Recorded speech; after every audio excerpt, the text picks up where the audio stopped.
எங்கள் வீட்டுக்கு பின்னாடி ஒரு சக்கா மரம் நிற்கிது. காய் பறித்து வச்சுருக்கேன். நான் கறி வைக்கிறதுக்காக இந்த ஒரு சின்ன பீஸ் கட் பண்ணி வச்சுருக்கேன். இதை நான் எப்படி கட் பண்ணுதுன்னு உங்களுக்கு இப்போ காட்டுறேன். இப்போ கையில் நம்ம கொஞ்சம் எண்ணெய் தடவிக்கலாம்.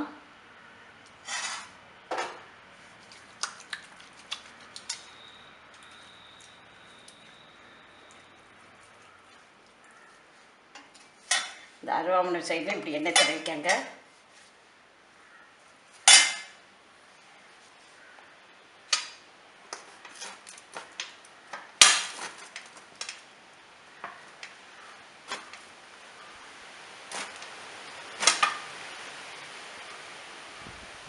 இப்போ இந்த பகுதியை நம்ம வெட்டி போட்டுடலாம்.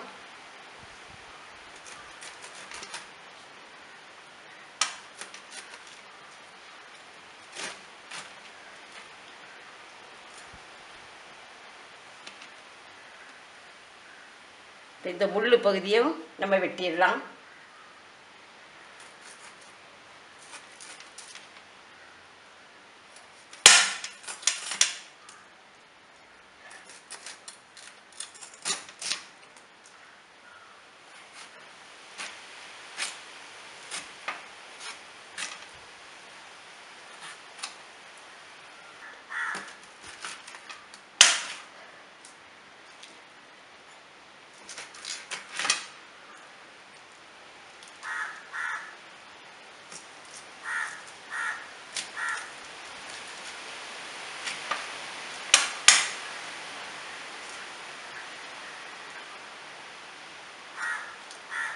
இந்த பூஞ்சையெல்லாம் போடக்கூடாது, அதெல்லாம் எடுத்துடணும்.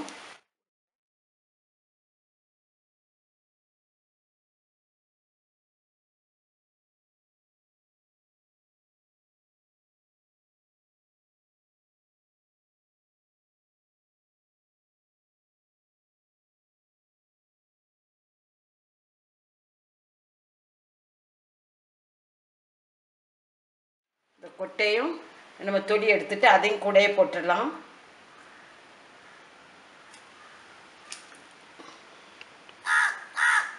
சின்ன துண்டு சக்கா அதில் வெட்டினதுல இவ்வளோ பீஸ் கிடச்சிருக்கு பாருங்க. இப்போ நம்ம இதை வேக போட்டுடலாம்.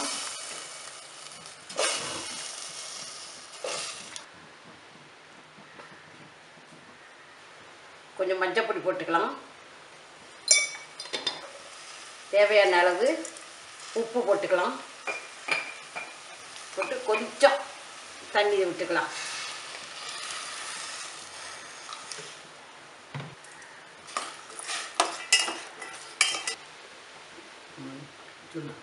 இப்போ ஒரு 5 நிமிஷம் வேகட்டும். 4 டேபிள் ஸ்பூன் நம்ம தேங்காய் போட்டுக்கலாம்.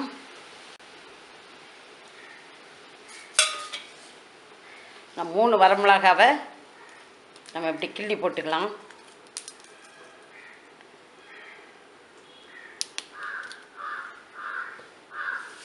ஜீரகம் ஒரு சின்ன ஸ்பூனுக்கு 1 ஸ்பூன் போட்டிருக்கேன். மிளகும் ஒரு 1/2 ஸ்பூன் போட்டிருக்கேன். கொஞ்சம் தேவையான அளவு தண்ணி விட்டுக்காங்க. கொஞ்சம் நைஸாட்டு அரைக்கலாம். ரொம்ப பரபரன்னு அரைக்காமல், அதுக்குன்னு ரொம்ப நைஸாக அரைக்காமல் இந்த பதத்தில் நம்ம அரைச்சி வச்சுக்கலாம். வெந்துட்டான்னு பார்க்கலாம்.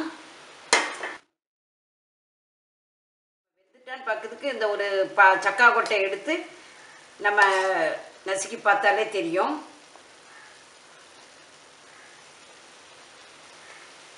பாருங்க, வெந்துருச்சு. இப்போ நம்ம அரைச்சி வச்சுருக்கிற அந்த மசாலாவை போட்டுடலாம். இந்த ஜாரை கழுவி அந்த தண்ணியை விட்டுடலாம்.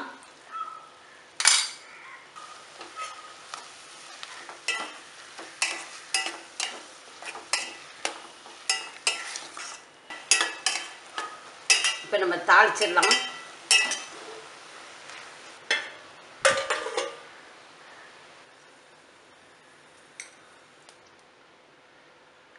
இதுக்கு தேங்காய் எண்ணெய் விட்டு தாளித்தா நல்ல ருசியாக இருக்கும். நல்ல ஃப்ளேவர் நல்லா இருக்கும். உளுந்தம்பருப்பு,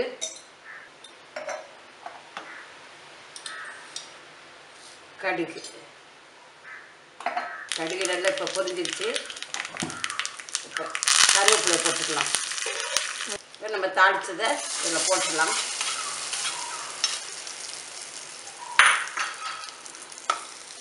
நாஞ்சில் நாட்டு ஸ்பெஷல் சக்காவியல் ரெடி ஆயிடுச்சு.